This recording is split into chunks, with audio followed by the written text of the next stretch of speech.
Hi everyone, it's Christina of CraftyPaws. I'm here to share a couple of holiday cards that I've made for my nieces. I fell way far behind with consulting work that I'm doing, and basically I've kind of given up at this point making enough holiday cards to send out to family and friends. But I knew that I had to make a handful of cards for nieces and nephews so that I could send their checks or gift cards to them. So this first card I made is a shaker card as well as a wobble card. I think it came out really cute. And let me share with you guys all the products that I used to make this. I used the Pretty Pink Posh Scallop Frames die. I used the outside frame for this outside area. I also used my fuse tool to make this plastic pocket. I used a sleeve from a Project Life page, and I filled the inside with sequins, seed beads, snowflake sequins, really fun scatter basically.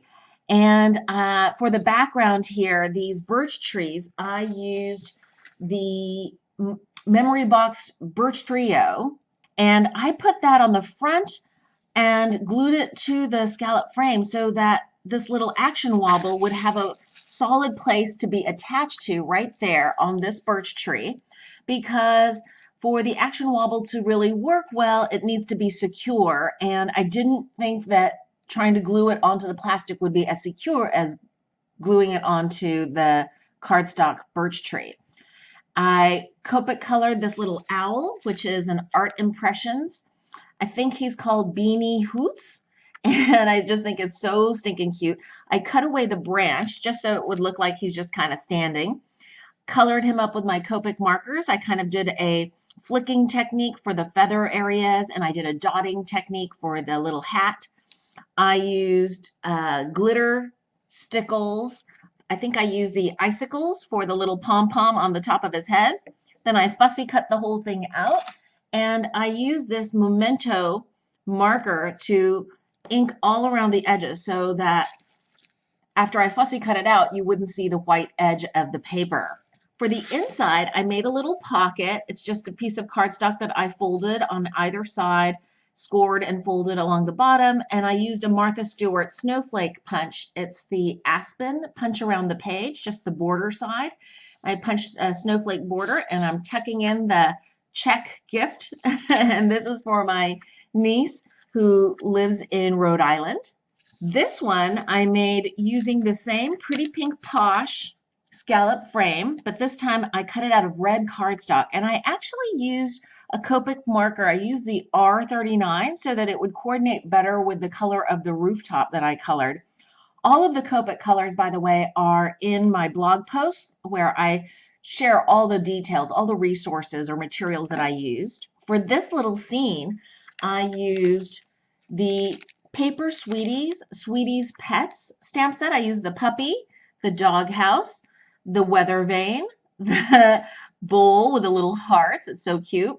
The little ball and the bones. And I did a little bit of masking and doodling to make this little scene.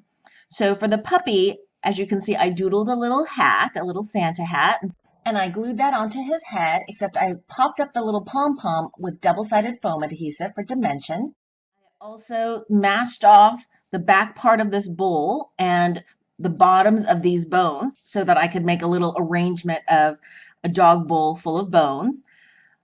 For the doghouse, I doodled on some holiday lights, and I put glossy accents over the top of all the lights. I also glossy accented the bones just so that there'd be extra little shine. For the weather vane, I just used my Misty tool to get it positioned perfectly on top of the doghouse. I made it more of a holiday weather vane by adding this little snowflake. So the snowflake, along with the Santa and the reindeer, are from the Lawn Fawn Ready Set Snow stamp set. There they are, and that one right there. And I thought that would make a nice little scene. And for the sky, I just used Copic markers and colored that up and left white a circle area to represent the moon.